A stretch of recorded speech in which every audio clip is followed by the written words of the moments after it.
일주일 동안 잘 지내셨어요? 네.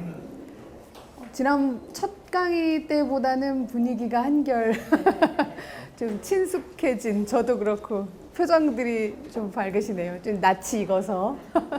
네. 제가 사실 지난 첫 강의 끝나고 이제 주변 사람들한테 엄살을 좀 떨었거든요. 오늘 강의 너무 힘들었어 이러면서. 네.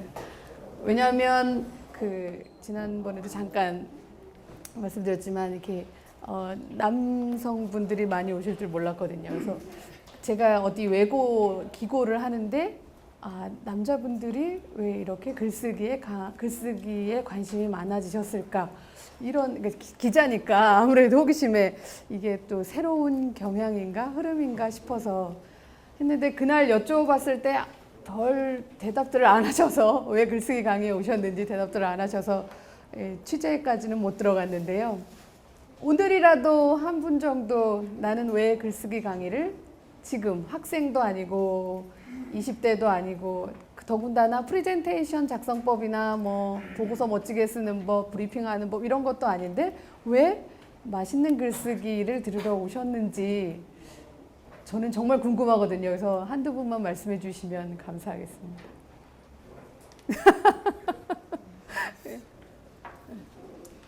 일산에 사는 박상균입니다. 77세.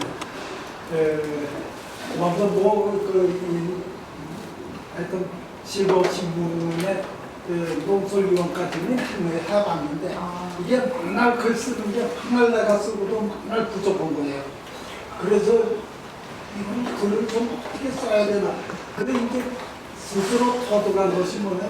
마음대로 막 썼다가 그걸 줄긴 거예요. 그러니까 A4 용지 한 서너 장 썼다가 그러니까 그걸 한 장으로 그냥 압축시키는 거. 이러다 보니까 글도 아니고 이게 뭐 아무것도 아닌 거로 보이기 때문에 그래서 그렇고 그 다음에 두 번째는 77인데 내가 생각하기에는 또 뭐 이렇게 보면은 92살까지 산대요. 92살까지 100세가 아니고 100세는 아니더라고. 92살까지 어떻게 살아야 되나. 이게 뭘 그래도 나 스스로가 즐기면서 살아야 되는 터인데 이 즐기는 방법이 무엇인가 이렇게 할 거예요. 그 다음 남의 자서전을 쓰고 뭐 본다고 그러는데 저는 그거를 안 쓰려고 그러거든요. 왜냐하면 자서전을 내가 써서 내가 내 글을 볼 사람이 아무도 없어요. 솔직하게 이야기해서 최상도 기본적으로 500권을 만들어야 되고 500권을 만드는데 나는 내가 보니까 50권도 논아줄 사람이 없어요. 그냥 공짜로. 그러니까 그거는 그만둬야 되겠다. 그러니까 수시로 기고를 한다든지 수시로 뭐 이렇게 해서 그때그때 이렇게 나 자신을 즐기는 어떤 글쓰기를 그래서 맛있는 글을 어떻게 하면 쓸까 이것이 이제 가장 큰 고민이고 뭐 희망이고 오늘 우리 선생님께서 잘 가르쳐 주시면 그걸 미처로 해가지고 오늘 수강료 본적을 네. 지난 시간에 오셨죠? 네. 그러셨구나. 그러셨어요. 아이고 큰일 났네. 이거 1회는 날리고 3회 가지고 본전을 뽑으셔야 되니 큰일 났습니다. 이제 저도 부담스럽고. 멋지게 시사 칼럼 뭐 이런 거 아니고 왜 말랑말랑한 글을 쓰시려고 하시나요? 한 분만 더 얘기해 주시면 감사하겠습니다. 짜잔. 어디로 갈까요? 우리 선생님. 괜찮습니다. 아무 말씀. 도봉구에서 만난 네, 들립니다. 편지가 아니고 일편단시가 편. 예. 우리나라에 한 많이 찍는 숙제는 안 하신 것 같은데? 새벽녘에 썼습니다. 오늘 가져오셨어요. 예. 그런데 저는 막 앞으로 지금 80이니까 5년 그렇게 왔어요. 살기 싫어도 한 10년 더 살아서 그 사이에 삶거리는 조금 충분히 비축을 해야 되지 않겠나. 네. 그래서 그 중에 하나가 글 쓰는 것도 하나가 되어지고 네. 그 외에 막 악기를 하고 이렇게 배우고 있습니다. 예. 중간에 좀 지저분하게 면전해서 일거리를 좀 만들고 있는 중에 있는 것 같습니다. 네. 그래서 처음에는 왔을 때 상당히 긴장을 했어요. 너무 세대의 차이가 있어 일생의 차이가 있는 글이 될 건데 내가 생각했던 게 없었고 그런 지금 아무래도 유감을 내지만 보겠지도 않겠다는 생각을 봤는데 조금은 70%는 어느 정도 생각을 하고 왔습니다. 그런데 한 가지 단점은 우리 세대는 한문이 들어가지 않으면은 여기 보니까 한문을 쓰지 마라 많이 쓰지 마라는 한문이 안 들어가면은 양념만 들어가는 그 의식화 돼가지고 그 리포트가 상당히 감점이 될 거라는 그런 감점이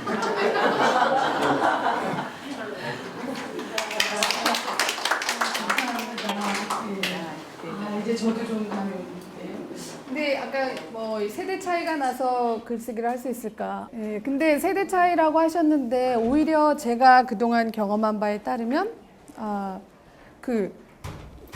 삶의 연륜이 깊고 인생 경험이 많고 이런 그 이제 50대 이후 그거는 인터뷰를 해도 그렇고요. 글을 써도 글쓰기를 봐도 그렇고 훨씬 더 맛깔스럽고 재미있고 깊이가 있더라고요. 그래서 20대가 쓴 글과 60대가 쓴 글은 정말 천연차라는 생각이 들었습니다. 글의 테크닉과 별도로.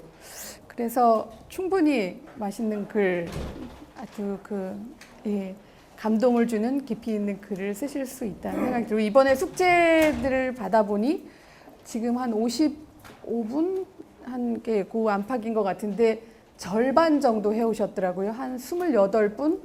네, 많이 해오셨어요. 근데 문제는 막판에 많이 몰려가지고 거의 지난주에는 한 두세 분밖에 안 보내셨어요. 그래서 이제 숙제도 안 하시네. 이제 강사의 권위가 이렇게 땅에 떨어져서 숙제도 안 해오시고 이제 다음 주에 강의를 어떻게 하나 고민했는데 거의 뭐 주말과 오늘 아침까지 오늘 오후까지 보내신 분도 계시고요.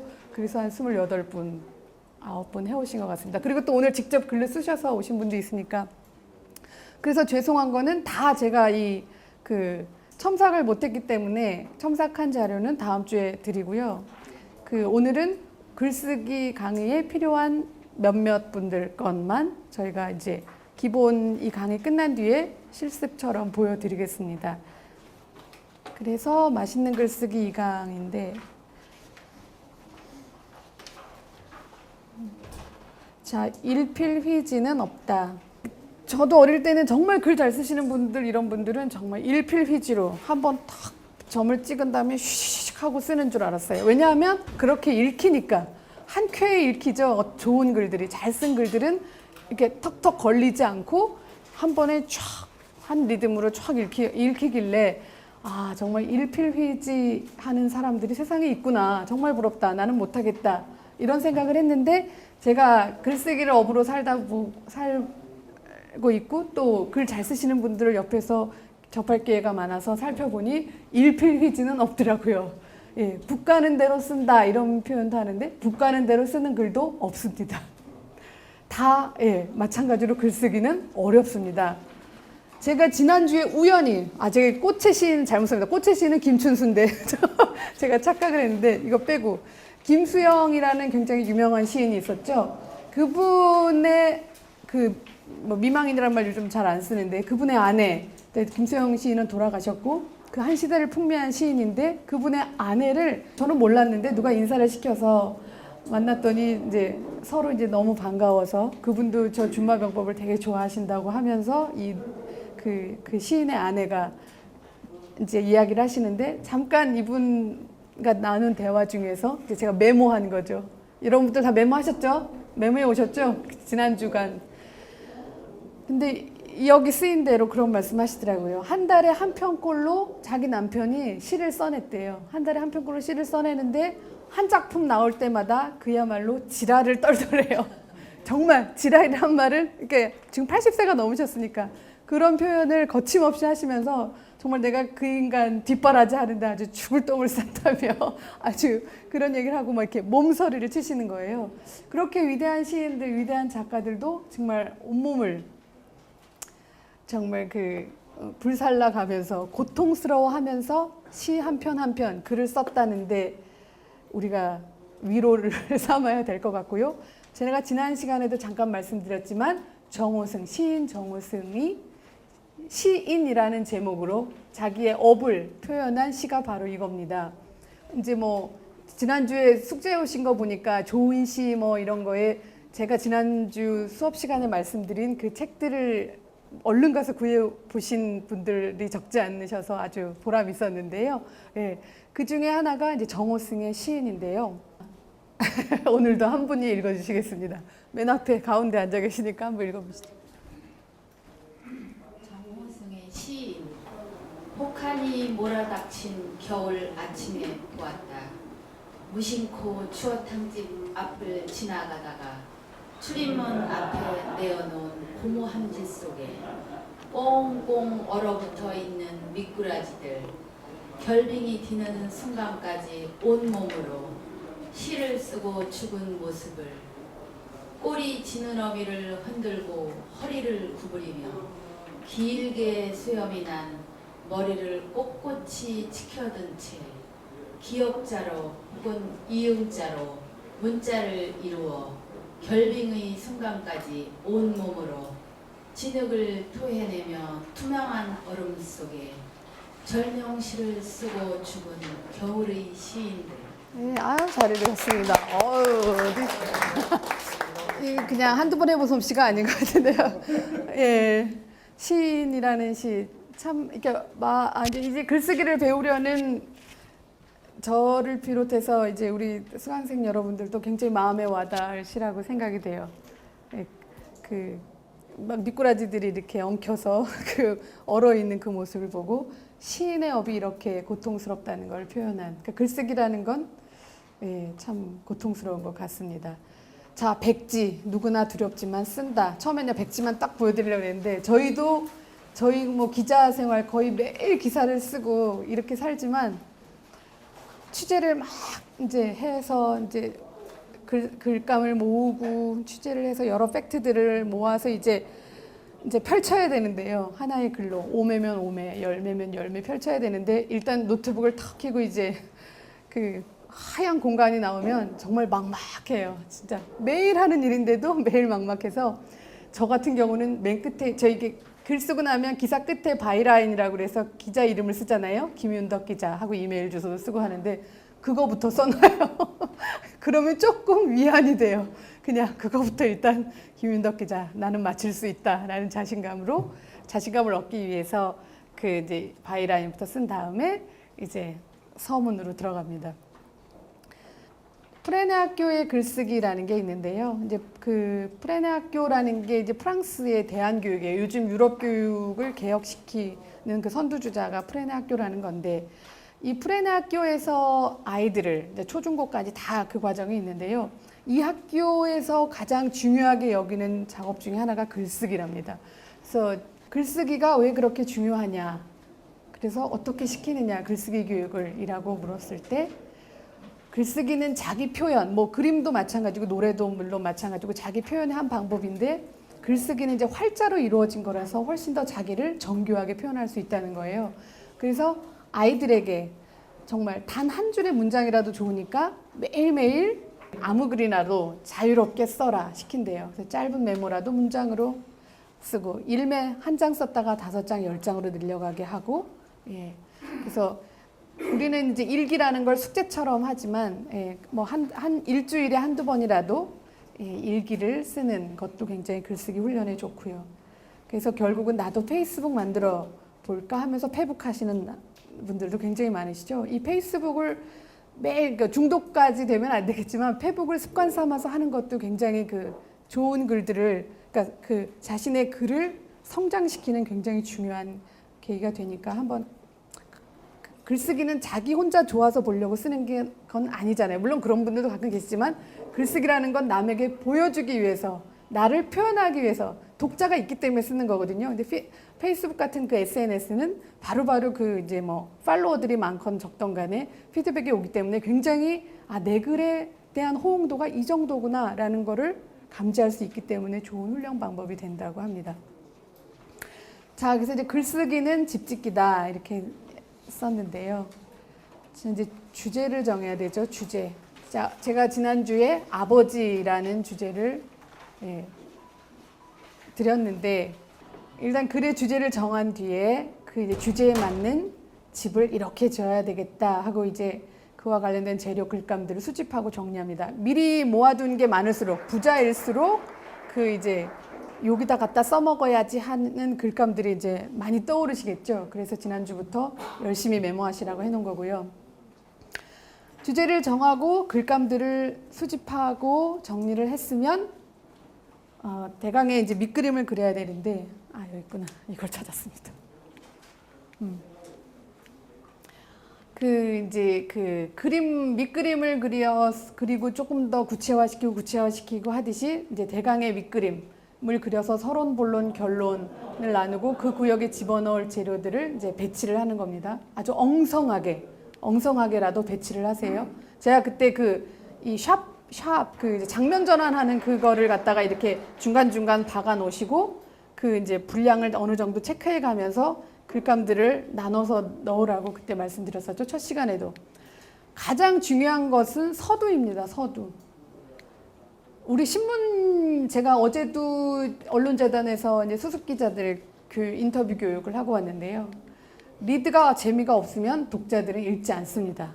특히 신문 독자들은 게으르고 변덕이 심해서 제목 보고 재밌을까 하고 들어갔는데 리드가 재미없다 이러면은 끝까지 절대 안 읽어요. 그러니까 우리의 글도 마찬가지인데요. 이거는 뭐 우리가 지금 글쓰기 하는 맛있는 글 같은 경우는 장르로 분류하자면 수필, 에세이 쪽에 가까운 건데 뭐 수필은 크게 뭐 그거에 구애받지 않고 뭐 잔잔한 감동을 주기도 하니까 크게 그 리드가 신문 기사처럼 중요하지는 않지만 그래도 요즘처럼 그 흥미 위주 드라마도 정말 막장 드라마가 히트하듯이 사람들의 호기심을 끌어당기려면 리드가 재밌어야 됩니다. 글 전체를 이끌고 가는 힘이 리드에 있고요. 첫 5줄에서 승부를 걸어야 됩니다. 이를테면 시쳇말로 하면 호객행위죠. 그래서 서두에 그게 뭐 꼭 자극적이라고 사람들이 호기심을 갖고 달려드는 거, 읽기 시작하는 건 아니거든요. 관심을 끌게 할 만한 서두여야 한다는 겁니다. 그 다음에 그리고 이제 드라마처럼 짧은 분량이라도 기승전결의 드라마가 있어야 합니다. 그냥 밋밋한 나열. 제가 지난 그 휴가 때 통영에 갔을 때 박경리 선생 댁도 갔었지만 해양수산박물관이라는 데를 갔어요. 그게 통영의 자랑거리 중에 하나인지 아무래도 이제 남해에 있으니까 이제 중학생 1학년도 있고 어린이집 다니는 애도 있어서 데리고 갔는데 정말 박물관에 들어서서 약간 화가 날 정도로 지루하더라고요. 진짜 여기 이미지를 보여드리려고 했는데 정말 그 강약이 없는 그 밋밋한 도표와 자잘한 설명과 이런 것들의 나열.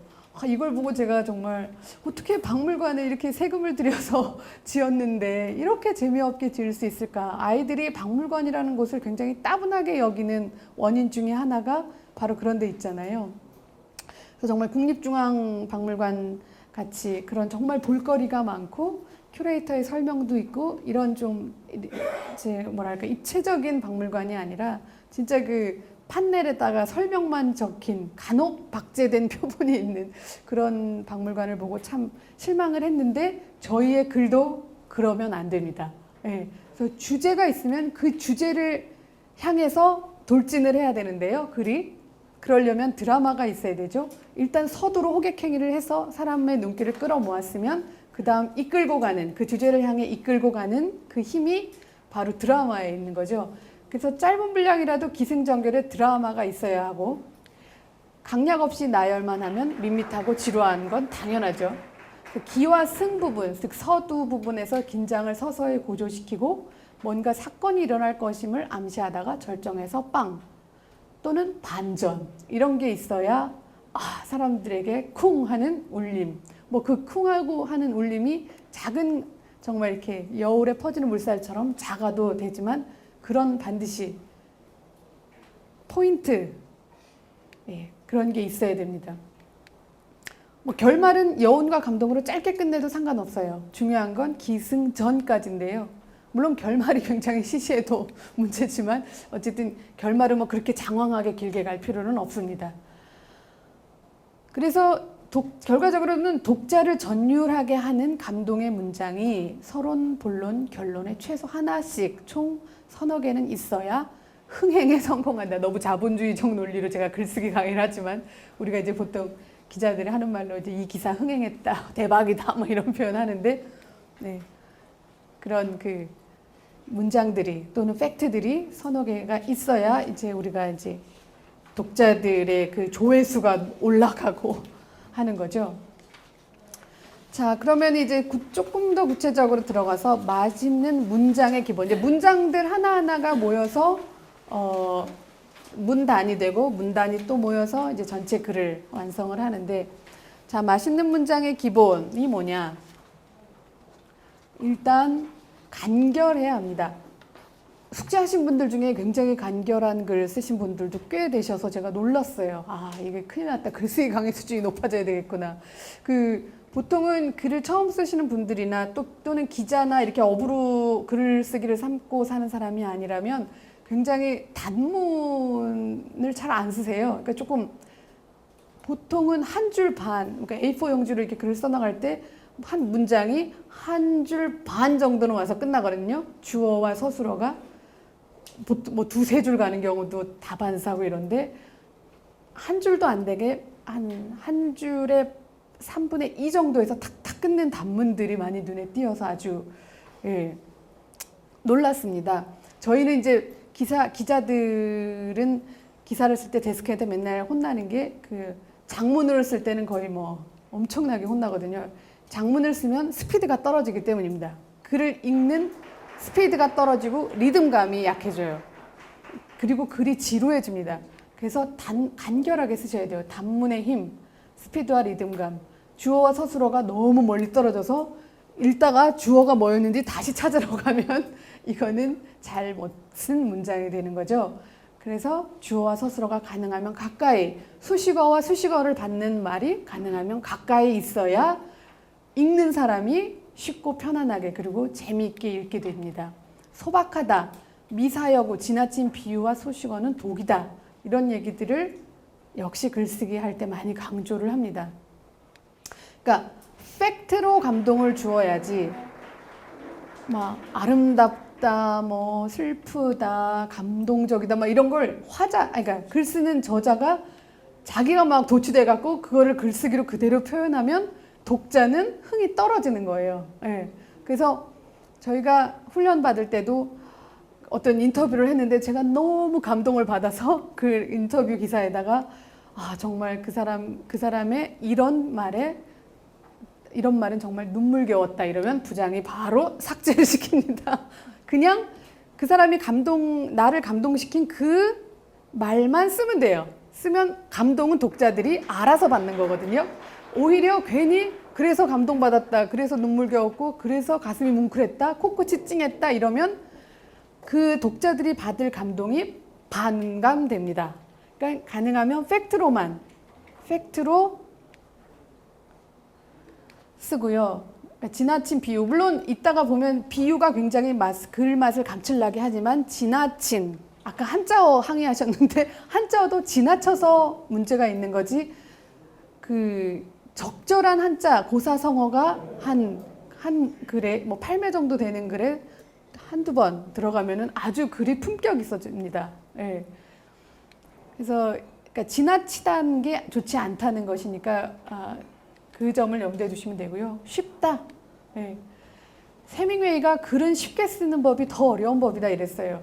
그래서 이제 그 글들 숙제해 오신 것들을 보면 이게 무슨 말인지 모르겠는, 그러니까 본인만 알겠는 그런 글들이 눈에 띄었는데 쉽게 쓰는 법이 더 어려운 법이라는 것처럼, 그러니까 쉽게 쓰도록 노력을 해야 이제 독자들이 알아들어요. 근데 이제 어떻게 쉽게 쓰냐? 나도 이게 정리가 잘 안 되네. 그럴 때는 입말로 풀어보시면 돼요. 구어로. 내가 이제 이따가도 이렇게 설명을 드리겠지만 글이 막 엉켜요. 글이 엉키면 내가 그거를 읽어보면 돼요.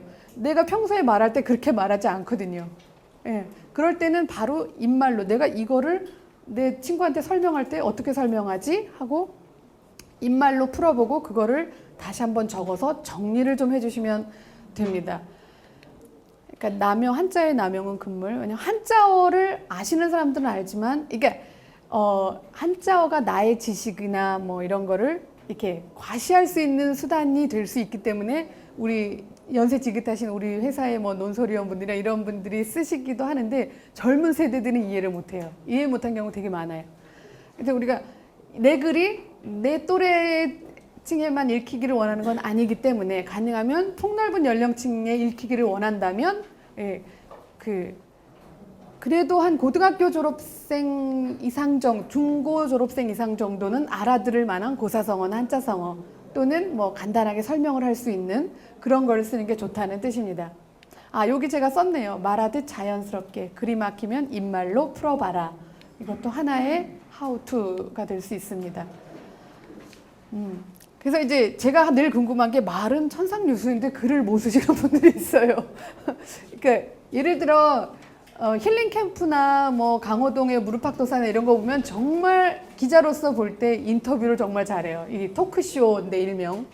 진짜 저는 기자하고 인터뷰도 되게 많이 해봤지만 그 상대방의 마음문을 열어서 그 속에 깊이 있는 내용들을 끌어내기까지 참 오랜 시간이 걸렸고 한데 이 개그맨들이나 뭐 이경규나 뭐 김재동 씨나 뭐 가수 이승철이 이런 사람들은 정말 그 처음 보는 사람인데도 말을 잘 끌어내고 하더라고요.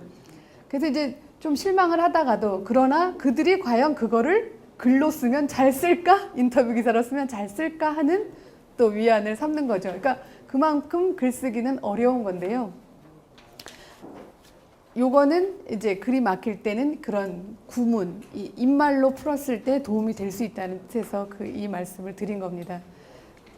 그러니까 말은 천상유수인데 글을 못 쓰는 사람들한테는 제가 가서 지금 당신이 말한 걸 녹음을 해서 그대로 써보세요 이래요. 그러면 정말 멋진 글이 될 겁니다. 근데 우리는 말하기와 글쓰기가 전혀 다를 거라는 선입견을 갖고 있기 때문에 글은 더 우아하고 멋지게 격 있게 써야 된다는 생각에 이 입말, 구문을 무시하는 경향이 있는데 사실은 그게 굉장히 맛있는 글쓰기의 지름길이 될 수도 있다는 거죠. 그다음에 군더더기가 없어야 돼요. 중언, 부언 우리 이러죠. 사람들이랑 말할 때도 아까 한 얘기 또 하고 하는 거. 글쓰기도 마찬가지예요. 뭐 이렇게 앞문장, 그다음 이어지는 문장이 크게 다른 뜻이 아니고 전혀 새로운 문장이 아닌데도 그걸 강조하고 싶으셔서 계속 쓰고 또 쓰고 또 쓰고 하시는 문장들이 있어서 제가 이따 보시면 아시겠지만 이렇게 걷어냈습니다. 예, 불필요한 문장.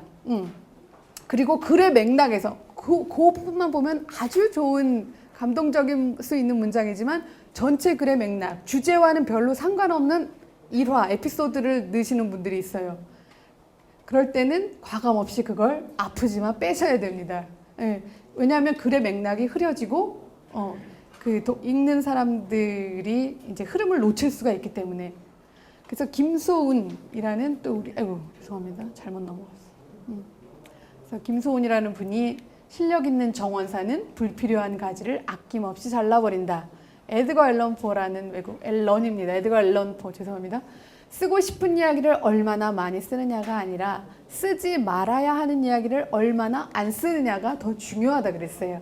예, 이 군더더기가 굉장히 글을 맛없게 지루하게 만드는 지름길이거든요. 그 또 하나가 접속사가 글을 굉장히 지루하게 만듭니다. 특히 그리고 그러나 그런데 한편 이런 게 글의 첫 단어로 들어올 때 힘이 축 처집니다. 읽다가. 그러면 저런 접속사를 안 쓰고 어떻게 글을 쓰나 이러시는데요. 가능하면 안 쓰고 정말 부득이하게 두세 개 정도 쓸 수는 있지만 가능하면 안 쓰는 방법을 택해 보시는 게 굉장히 글을 이렇게 운율감 있게 스피드 있게 읽히게 만듭니다. 굉장히 촌스러워져요. 그러니까 접속사를 가능하면 빼고 글 써보기를 연습해 보시고요. 특히 한편이라는 걸 쓰면 저희는 막 혼납니다. 선배들한테. 한편? 굉장히 문어적인 표현이라고 하죠. 우리가 사람들이랑 얘기할 때 한편 이렇게 됐어. 한편 막 무슨 얘기하다가 한편 그 이웃 사는 누구는 뭐 이렇게 말 안 하잖아요. 네. 그러니까 한편이라는 말은 가능하면 쓰지 마십시오. 뭐뭐 및 하는 거 있죠. 뭐 김대중 대통령 및 국회의원들은 뭐 이런 거 할 때 밑자 이런 거 쓰시면 안 됩니다. 이것도 전형적인 문어체거든요. 네. 요즘은 기사에서도 거의 안 씁니다. 그냥 김대중 대통령을 비롯하다든가 김대중 대통령과 뭐 이렇게 하면 되는데 뭐 밑자를 쓴다든가. 한편 주어의 반복, 동어 반복, 조사의 과도한 사용도 자제하는 게 좋습니다. 이게 다 스피드와 관련된 얘기예요. 그러니까 우리 기자들 중에서 보면 계속 그는, 그녀는, 그 사람은 막 이렇게 모든 문장에 반드시 주어가 있어야 된다는 강박관념을 지닌 분들이 있어요. 특히 약간 그 중견 기자일수록 그 선입견을, 그러니까 굉장히 바른 생활 그러니까 바른 생활 기자인 거죠. 그러니까 그렇게 쓰지 않으면 문장이 성사되지 않는다. 반드시 주어와 서술어가 있어야 된다고 믿는 분들이에요. 하지만 계속 그 글의 화자가 같은 경우에는 굳이 그는, 그녀는, 뭐 김씨는 계속 김씨 이렇게 쓸 필요가 없거든요. 다 독자가 알아듣기 때문에. 아주 가끔씩 상기시킬 수는 있어요. 한 뭐 두세 문단에 한 번씩 지금 계속 그 주체, 이 글의 주인공은 우리 아버지다, 우리 할아버지가 아니라 아버지다, 이렇게 헷갈리지 않기 위해서 가끔씩 생각나게 써줄 수는 있지만 매번 문장에 주어를 쓰실 필요는 없다. 그리고 이제 동어 반복, 뭐 앞문장에 바로 슬펐다가 나왔는데 뒷문장에도 그래서 또 슬펐다 이렇게 쓰면은 안 되는 거예요. 같은 슬픔이지만 뒤에는 뭐 가슴이 아렸다, 뭐 이런 식의 똑같이 슬프다는 표현이지만 다르게. 그러니까 우리말이 한글이 굉장히 배우기 어렵다고 외국인들이 말하는 이유가 한 가지 감정을 굉장히 다양한 표현으로 쓸 수 있다는 거잖아요. 그래서 외국인이 배우기 어려운 건데, 그만큼 우리의 그 사전에도 찾아보면 그렇고 순우리말 사전 이런 걸 보면 그 감정을 나타내는 표현도 굉장히 많습니다. 그래서 그런 것들을 활용하시면 아, 이분이 글을 좀 쓰시는 분이구나 하는 걸 느낄 수 있죠. 자, 견말은 싫어. 자, 견말. 예를 들어 우리가 이제 흔히 쓰는데 사실은 비문인 경우입니다. 역전 앞, 그죠? 저는 앞전자고 앞도 앞이에요. 앞이 되는 거죠. 그러니까 역전해서라고 해야지 역전 앞에서 만났다 이러면 안 됩니다. 흰 백설기, 그죠? 백설기 백자가 흰 백자죠. 그냥 백설기에도 하얗다. 굳이 뭐 눈부시게 하얀 백설기처럼 뭐 이렇게 하면 모르겠는데 흰 백설기는 안 된다. 처갓집, 우리도 흔히 쓰는데 처가 이래도 되는 거죠. 가능하면 단어와 문장을 부피를 줄이시는 거, 군사를 빼는 거. 그 다음에 계속 이어지다. 계속과 이어지다가 같은 말이죠.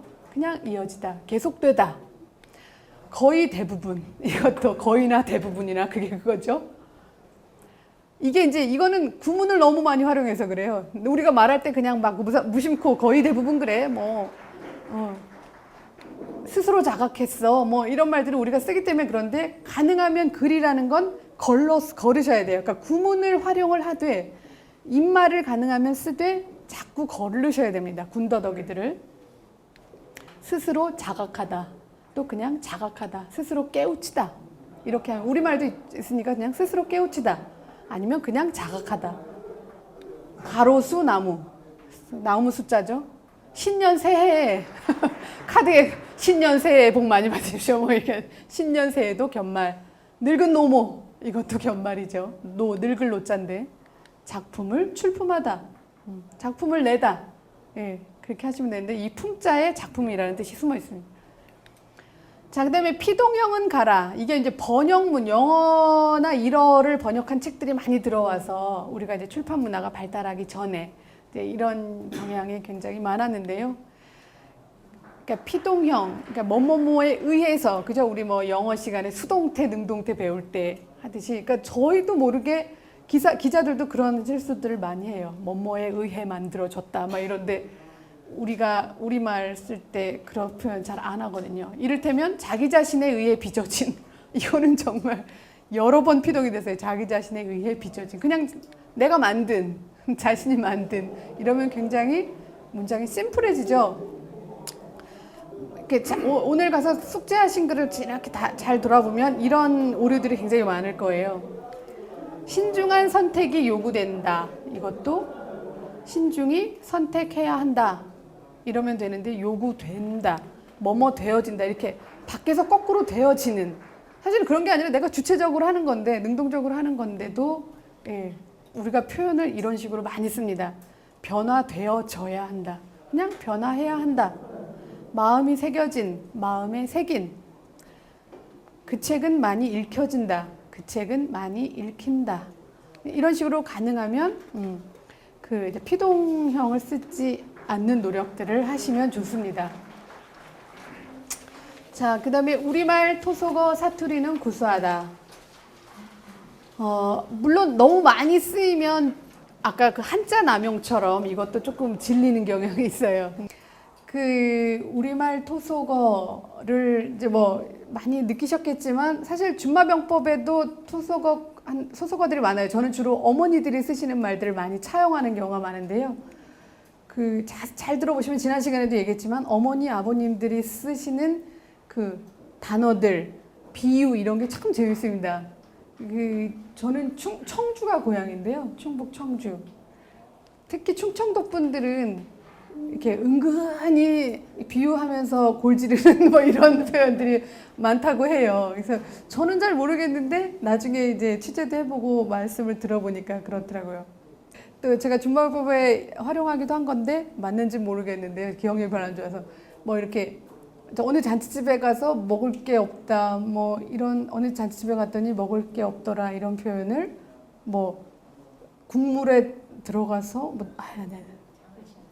장화 신고 들어가서 뭐를 건졌대나 뭐 이렇게 이런 식으로 뭐 세상을 뜨셨다 돌아가셨다 이것도 어젯밤 숟가락 놓으셨대야 이런 식으로 표현한다는 거죠. 이를테면 굉장히 그 표현들이 많고요. 그래서 이제 제가 지난번에도 이정록 시인이라는 사람이 충남 예산 사람이에요. 그 예산이라는 데가 그 충청도어의 본 고장 같은 데라서 예산 보령이 그렇대요. 그러니까 청주는 사실 그랬디야 뭐 했어요 이런 거 안 쓰거든요. 충북만 해도. 근데 충남 그 중에서도 예산 그쪽 보령 당진 이쪽이 그 충청도어의 그 이제 본류라고 한다고 합니다. 네. 그래서 이제 뭐 우리말 토속어 이런 글들 이제 작가들의 글이나 소설이나 시나 이런 거에 많이 보시면 그때 메모를 해두시면 그걸 적당히 쓸 주제가 나올 때가 있어요. 그러면 이제 그럴 때 쓰시면 좋고 이번에 숙제하신 분들 중에도 비유가 좋은 분들이 계셔서 아주 재밌게 읽었습니다. 그다음에 리듬을 실어라. 글을 소리내어 읽어봐라. 그러니까 리듬 아까 단문 그다음에 어서 오세요. 스피드 이제 다 관련이 있는 건데요. 그래야 리듬감이 있고 모든 시가 아니더라도요. 보통 뭐 시는 운율이 있다 그러고 산문은 그렇지 않다고 하는데 우리가 산문에도 운율이 리듬이 있습니다. 그래서 사람들이 보편적으로 느끼는 리듬감이 있기 때문에 특히 우리 한국은 이렇게 장단, 고저 이런 거에 모든 민족성이 그런 있다고 하잖아요. 그래서도 그런 걸 받기를 원하는 분들이 되게 많아요. 특히 한글말이 맛깔스럽고 그런 이유인데 산문이라도 리듬감이 있어서 있어야 이 독자들이 굉장히 재미있게 뭐 엄청난 토속어와 맛깔스러운 표현도 없는데 이 글은 왜 이렇게 재밌지? 그러면 리듬감이 있는 경우가 많아요. 그래서 내 글을 소리내 다 썼다고 생각하시면 그냥 탈고하지 마시고 그걸 한번 소리내어 읽어보시면 좋습니다. 읽다 보면 내 몸이 체득하는 게 저번에 단편소설 해서 제 몸이 체득을 한다 했는데 그런 게 바로 운율감인데 읽다 보면 읽다가 지쳐서 내가 지루해지면 그 부분에 문제가 있는 거예요. 지루하다. 이 부분 좀 빼야 되겠다. 제가 준마병법을 마지막 탈고하기 전까지 제 준마병법은 저희 데스크 부장이 계시지만 절대 손대지 않거든요. 그냥 제가 넘기면 그게 신문에 나오는 거예요. 그러니까 제가 쓰는 사람이면서 최종 탈고자인 거예요. 간혹 뭐 맞춤법 이런 것 때문에 교열팀이랑 싸우긴 하지만 제가 이제 토속어를 많이 쓰다 보니까 교열팀이랑 싸우긴 일이 많아요. 어쨌든 그래서 내가 최종 탈고자이기 때문에 그리고 그렇지 않더라도 내가 내 글의 최종 탈고자라는 생각으로 내 몸이 과연 이걸 재밌어 하는가를 시험해 보려면 한번 소리내서 읽어보세요. 그러면은 굉장히 이게 느껴지는 바가 글로 써서 눈으로 읽을 때랑 완전히 다릅니다. 애한테 동화책을 읽어주고 손자들한테 읽어줄 때도 그 눈으로 읽을 때는 되게 재밌을 것 같은데 그랬어 뭐 이랬어요 저래서 하다 보면 약간 지루해지는 동화가 있어요. 예. 그거는 그렇게 그래서 제가 어린이 책 소평을 되게 한 5년 정도 했는데 그때는 이제 아이들이 크기 전이고 그때는 멋모르게 그냥 내 눈으로 읽고 재밌다고 생각해서 좋은 책이다라고 소개를 했었는데 나중에 내 아이가 자라서 그 책을 읽어주니까 너무 지루한 거예요.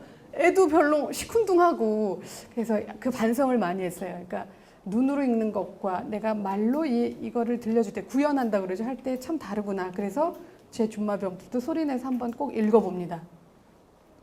이제 김수현 드라마가 재미있는 이유가 그 리듬감, 톡톡 튀는 그 대사에 정말 리듬감이 있어요. 김수현 대사를 자세히 들어보시면요. 이제 우리가 이제 글쓰기 강의를 들으셨기 때문에 드라마를 보더라도 그냥 넋놓고 멍하니 보시면 안 돼요. 이 작가가 대본을 잘 쓰는 사람인가를 항상 눈여겨보시면 돼요. 이렇게 귀에 야, 저 작가 참 그 대사를 참 잘 쳤다. 대사를 참 잘 썼다. 이렇게 이제 느끼실 수 있는데 김수현 씨 같은 경우에 드라마의 대사를 보면 군더더기가 없어요. 그리고 아까 조사, 우리가 아까처럼 조사의 과다 사용을 제가 자제하라고 했는데 특히 은는이가 뭐 이런 거는 뭐 그 주격 조사이기 때문에 그렇게 이렇게 빼먹고 쓰면 어색한 경우가 많지만 목적격 조사, 을을이라든가 그러니까 더 심한 게 의예요. 누구누구의 소유격을 나타내는 의는 나중에 글을 써보면 아시겠지만 안 써도 되는 경우가 되게 많아요. 예를 들어 그 학교 학생들 해도 얘기가 되는데 그 학교의 학생들은 이런 식으로 반드시 모범생처럼 의를 꼭 써야 된다는 강박관념이 있는데 사실 이것도 일본의 잔재랍니다. 일본말 노 있죠. 노. 예. 그들은 그걸 굉장히 강조해 쓰기 때문에 그게 일제의 잔재라는 얘기가 있는데요. 어쨌든 노랜다. 의를 이렇게 줄이는 것도 한 방법입니다. 그래서 김수현 대사의 이 의라는 조사가 거의 안 나와요. 자세히 들어보시면. 예. 그래서 김수현 드라마나 해품달 같은 경우도 좋았던 것 같고요. 예. 그러니까 흥행도 되면서 대사도 굉장히 좋은 것들도 있고 노희경 씨가 쓰는 드라마는 흥행은 잘 안 되지만 매니아들이 굉장히 많죠. 거기도 굉장히 그 작가의 대사 쓰는 실력이 뛰어난. 그러니까 눈여겨보십시오. 요즘 금 나와라 뚝딱 이런 거 유행을 하는 것 같은데 그거는 그렇게 썩 가슴에 와닿는 대사들은 별로 없더라고요. 자, 문장의 힘 묘사. 오늘 숙제는 묘사를 낼 거예요. 지난 시간에 잠깐 언급했지만 묘사가 그 글의 본론을 굉장히 맛깔스럽게 만들 수 있는 힘입니다. 그래서 이태준이라는 그 문장 강화를 쓴 저자는 문장에 가장 날카로운 힘을 주는 것은 묘사다. 이런 말씀을 하셨을 정도고요. 그림을 그리듯이 묘사하라. 묘사 굉장히 잘한 분 계세요. 오늘 숙제 이따 보여드리겠지만 정말 눈에 선하게 정말 그러니까 어떤 자연 풍경이 아니라 아버지와 그때 내가 주고받던 그 어린 시절의 한 장면을 굉장히 잘 묘사한 분이 계시더라고요. 근데 그림 그리듯이 정말 묘사했어요. 그림 그리듯이 묘사하고 들려주고 알려주고 보여주고 그러니까 실황을 마치 눈앞에서 보듯이 묘사하려고 계속 노력을 해보세요. 굉장히 어려운 작업이에요. 사실은 굉장히 어려운데 이걸 잘 해내면 거의 득도하셨다고 할 정도로 글이 아주 좋아집니다. 그리고 이제 그 디테일의 감칠맛인데 제가 이제 샘터사라는 월간 샘터가 제 첫 직장이었다고 제가 지난 시간에 말씀드렸을 거예요. 그때 문인들 특히 이제 동화작가 정채봉 이런 분들한테 배운 게 이제 기사 쓸 때 지금도 제 기사가 일반 여기 신문 기자 처음부터 수습 기자로 들어와서 신문사에서만 큰 기자들이랑 좀 다르다는 얘기를 듣는 게 디테일에 되게 강했기 때문이거든요. 그래서 그 정채봉 작가는 누구를 인터뷰하러 가도 그 사람만 보지 말고 그 사람의 주변 환경을 보라고 누누이 강조를 했어요. 그래서 제가 지난 시간에도 그 주인공의 그 주변 환경을 눈여겨보고 자세히 관찰하라. 관찰의 힘에 대해서 말씀드렸었죠. 그래야 디테일이 보이고 그 디테일을 글 속에 심을 수가 있습니다. 그렇게 잘하신 분들이 계셨어요. 이게 이제 농부판화가 이철수의 화장실 서재인데요. 제가 농부판화가 그 이제 옛날 민중미술 운동을 주도했 그 벽화 막 잘 그렸던 그 무시무시한 그 판화 그리던 이철수 씨가 귀향에서 제천 박달재에서 사는데 그분이 요즘 어떻게 사나 싶어서 인터뷰하러 갔다가 인터뷰 중간에 화장실을 갔어요. 화장실에 갔더니 저는 이제 이쪽에 앉아 있겠죠. 앉아서 여기 화장지 보이시죠? 바로 화장실 그 좁은 공간 안에 이렇게 서재가 있는 거예요. 아주 단촐한 서재를 만들어 놨더라고요. 제가 너무 감동했어요. 이게 이철수 씨의 돋보기 안경이고, 이건 이제 요즘 막 읽는 책이겠죠? 읽다가 이제 화장실에서만 읽는 책. 그리고 여기엔 또 뭐 잡지 같은 것도 꽂혀 있고, 딱 요 2층짜리 아주 이 책장이 하나 있는데 그 너무 감동적이더라고요. 그래서 늘 농사를 짓지만 늘 책을 손에 놓지 않는 농사꾼인 거예요. 그래서 농사를 짓는 자기의 농부로서의 하루하루와 그다음에 그 책 속에서 얻는 지식들을 적당히 버무려서 글도 쓰시고 판화도 그리고 깨우침을 얻고, 네. 그래서 참 좋아서 저도 화장실을 좀 이렇게 꾸며볼까 했는데 화장실이 너무 좁아서 이게 불가능하지만 언젠가는 이렇게 해보자 다짐을 했고요.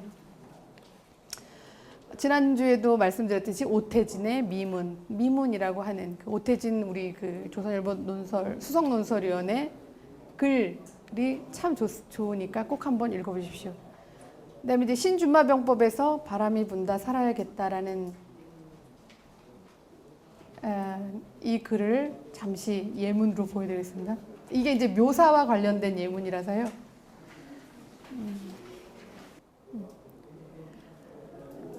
제목이 바람이 분다 살아야겠다인데요. 이게 그 굉장히 별거 아닌 제가 버스간에서 만난 한 여인의 모습을 단지 묘사를 한 것만으로 이걸 보고 운 여인들도 많고, 예. 그랬던 거. 그러니까 정말 묘사만, 내 주장이 거의 없어요. 내 주장은. 내가 그 사람에 대한 평가를 한 건 전혀 없어요. 한번 보십시오. 글이 잘 안 보이시게 좀 제가 읽어보겠습니다. 퇴근길 143번 버스 정류장에 한 여자가 서 있다. 휴대폰을 두 손으로 감싸주고 통화를 한다. 어머나 세상에. 아유, 그러면요. 한껏 과장된 목소리에 비굴함이 묻어있다. 상대가 코앞에 있기라도 한양 고맙습니다. 행복하세요. 하며 허리를 꺾을 땐 영락없이 한 표를 구걸하는 정치인이다. 허리를 굽힐 때마다 어깨에 맨 묵직한 가방이 그녀의 등을 타고 내려온다. 한 건 했다는 표정으로 머리를 힘차게 쓸어 올리는 여자는 오른쪽 눈썹 고리가 지워지긴 했어도 물빛 블라우스의 겨드랑이가 땀에 흥건히 젖어있긴 해도 예쁜 편이다. 유명 백화점을 지나 남산 터널을 뚫고 한강 이남을 향해 달려가는 143번 버스는 언제나 10,000원이다. 10분 가까이 기다린 버스가 저만치 고개를 내밀자 사람들이 버스의 도착 지점을 향해 일제히 움직인다. 느긋하게 버스가 들어오길 기다리던 여자는 승객들이 북적이는 앞문 대신 뒷문을 선택한다. 하차하는 사람들을 뚫고 뒷문으로 재빨리 올라탄 여자는 마지막 남은 좌석에 엉덩이를 들이민 뒤 승리의 미소를 짓는다. 반백의 기사가 백미러에 대고 외친다. 아줌마, 뒷문으로 타면 위험합니다. 콩나물 시루나 다름없는 버스는 터널 초입부터 거북이 걸음이다. 갈 길이 멀다고 판단했는지 여자는 자기 몸체만한 가방에서 검은색 비닐봉지를 꺼낸다. 갈색으로 짓무른 바나나 1개, 그리고 방금 전 버스 정류장 매점에서 산 듯한 꽈배기가 들려 나온다.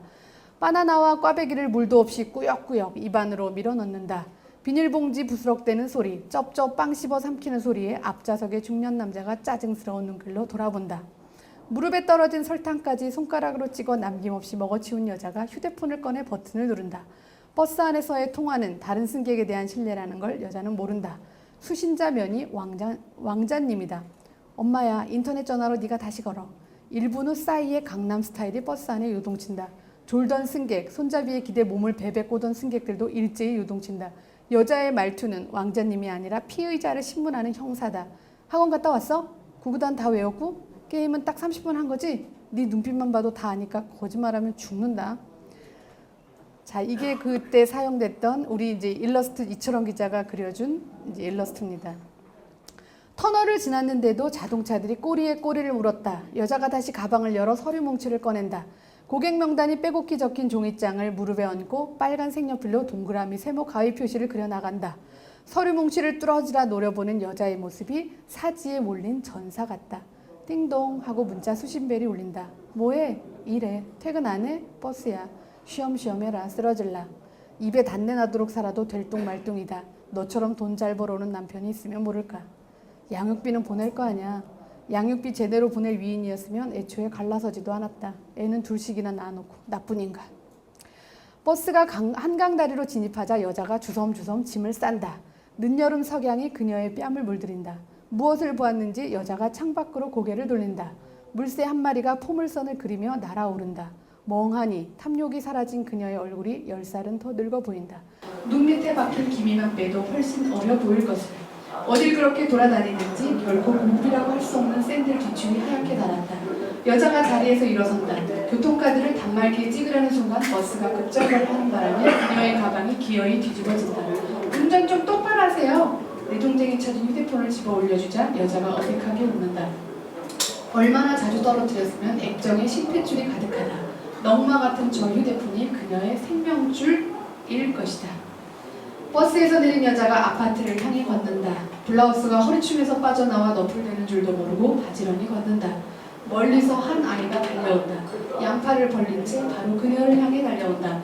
가방을 바닥에 내려놓고 여자도 양팔을 벌린다. 4살 혹은 5살. 여자의 목을 있는 힘껏 끌어안은 아이에게 그녀는 세상에 하나밖에 없는 엄마다. 사랑이다. 바닥에 널브러진 가방을 대신 든 사람은 여자의 아버지다. 딸아이를 등에 업고서 여자는 신이 나서 걷는다. 제잘되는 딸과 외손녀를 따라 늙은 아버지가 고개를 숙인 채 걷는다.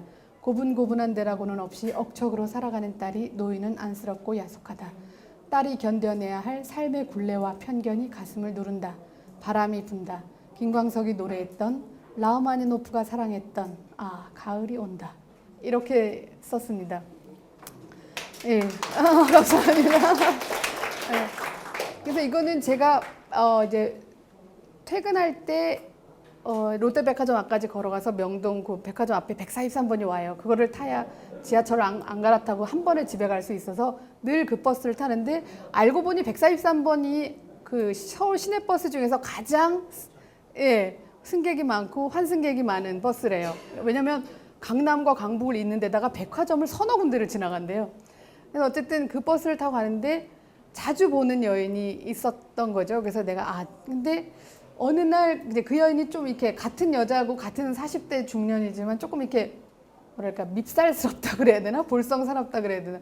좀 이렇게 좀 주책 같고. 근데 이제 그것들을 몇 번 경험해서 제가 글감 그분들을 볼 때마다 관찰했던 걸 가지고 하루에 일어난 일처럼 쓴 건데 어느 날 이제 그냥 만약에 그 사건이 맨 마지막에 그 장면이 없었다면 안 썼을 거예요, 글을. 그냥 주책스러운 욕심, 탐욕 많고 뭐 그랬을 여자인데 마지막에 이제 하필 같은 데서 내리더라고요, 정류장을. 근데 버스에서 내리면 아파트까지 이제 커다란 광장에 있어서 걸어가게 되는데 어느 날 어떤 아이가 엄마 그러면서 쫓아오는데 그 탐욕스럽고 주책 바가지는 이 여자가 갑자기 가방을 딱 내려놓고 그 아이의 목을 탁 끌어안는데 제가 막 눈시울이 시큰 정말 가슴이 뭉클한 거예요. 저렇게 주책 맞고 뭐 이런 교양도 별로 없어 보이고 이런 여인도 한 아이의 정말 하나밖에 없는 엄마구나 이런 생각에 제가 되게 반성을 되게 많이 했어요.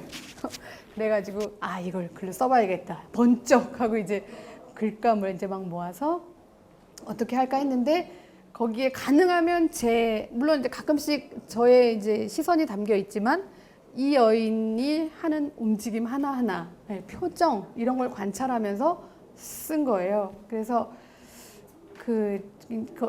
그래서 이제 많은 분들이 공감했던 그런 그 준마병법 중에 하나라서 이 바람이 분다 살아야겠다가 이제 굉장히 그 또 유명한 경구고 해서 쓴 건데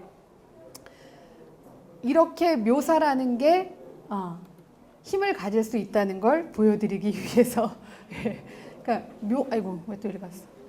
묘사로만 일관했어도 자기가 하고 싶은 메시지를 전달할 수 있다는 거예요. 그래서 묘사가 글쓰기에 굉장히 큰 힘을 가진다. 그런 말을 이태준 선생이 한 게 아닐까 그런 생각이 들었습니다. 그리고 이제 숙제 중에도 그렇게 해오신 분들이 많이 있습니다. 자, 그다음에 이제 문장의 맛 비유.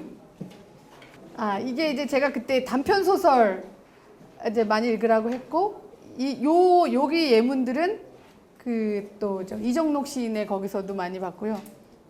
그러니까 적어온 건데, 예를 들어 우리가 이제 제 중1 초등학교 6학년 남자애들 국어 시간에 보면은 막 직유법, 은유법 하면서 정말 재미없게 아이들에게 비유를 가르치잖아요.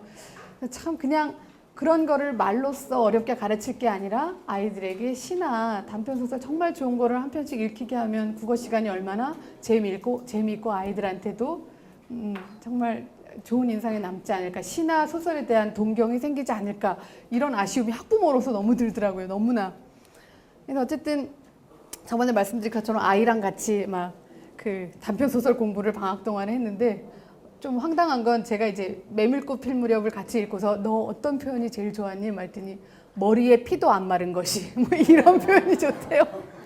그 걔 눈높이에서는 그런 표현이 정말 처음에는 이게 무슨 뜻이야? 뭐 해서 이게 이제 갓 엄마 뱃속에서 나와서 아직 탯줄도 않고 그 머리에 막 피가 이렇게 깐나내기처럼 어린 것이 지금 어디다 대고 어른들한테 뭐 시건방을 떨어 이제 이러면서 이제 허영감이 동이를 혼내키는 장면이 나오거든요. 그래서 자기 아들인 줄도 모르고. 근데 그 장면 이제 그 부분을 그렇게 얘기해 줬더니 나는 이 표현이 제일 마음에 든대요. 저는 뭐 소금처럼 새하얗다, 그 메밀꽃이 소금을 뿌려놓은 듯 하얗다. 멋지지 않니? 막 이래도 시큰둥하죠. 얘는 메밀밭을 본 적이 없기 때문에. 그래서 가을에 올 9월에 봉평에 메밀꽃이 필 무렵에 한번 데려가야 되겠다, 그런 생각을 해봤습니다. 그래서 이제 제가 뽑아온 비유의 한 이제 예들인데, 소금쟁이가 풍금 건반을 짚듯이 조심하고 또 조심해야 쓴다, 이런 표현이 있어요. 소금쟁이가 풍금 건반을 짚듯이, 이런 표현 재밌죠. 또 비눗감 마냥 쉬 더러워지는 게 인생이요, 삶이요 하는. 그러니까 비누가 굉장히 금방 더러워지고 때가 그대로 묻어나고 이러는 것처럼, 어미아비가 되면 손발 시리고 가슴이 솥바닥처럼 끄슬리는 거예요. 그러니까 솥바닥. 참 이런 거는 이거를 지난 시간에도 말씀드렸지만 이정록 시인의 어머니가 지식인이 아니거든요. 소설가도 절대 아니에요. 네. 그래서 더 감동을 주는 것 같아요. 정말 생활 속에서 우러나는 비유들이 그 시에는 가득 차 있다는 생각에 참 통찰과 인생에 대한 통찰이 이 비유와 함께 아주 맛있게 적혀 있습니다. 밥을 처음 먹는 사람처럼 아주 맛있게 먹었다. 뭐뭐처럼, 직유법이죠 다. 지금 나의 손은 첫서리가 내린 가을 들판의 볕단처럼 얼음처럼 차고 산처럼 무겁다. 뭐 이런 표현들. 뭐 우리가 이제 이렇게까지, 물론 이제 시인이 약간 윤색을 한 것도 있겠지만, 비유를 너무 많이는 아니고 그 문장 속에, 그 글 한 편 속에 한두 군데 아주 재미있는 비유가 있으면 글이 굉장히 맛있어진다는 걸 말씀드리기 위해서 썼습니다. 그래서 잠시 쉬고 그 다음에는 숙제해 오신 것들을 토대로 어떻게 쓰셨는지 한번 보여드리겠습니다.